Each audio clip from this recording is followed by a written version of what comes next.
नीलाञ्जनसमाभासं रविपुत्रं यमाग्रजम् छायामार्तण्डसम्भूतं तं नमामि शनैश्चरम्।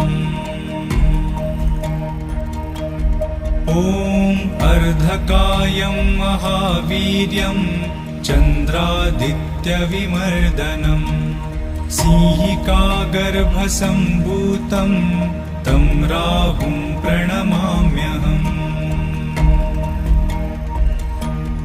ॐ पलाशपुष्पसङ्काशं तारकाग्रहमस्तकम् रौद्रं रौद्रात्मकं घोरं तं केतुं प्रणमाम्यहम्। इति श्रीवेदव्यासविरचितम्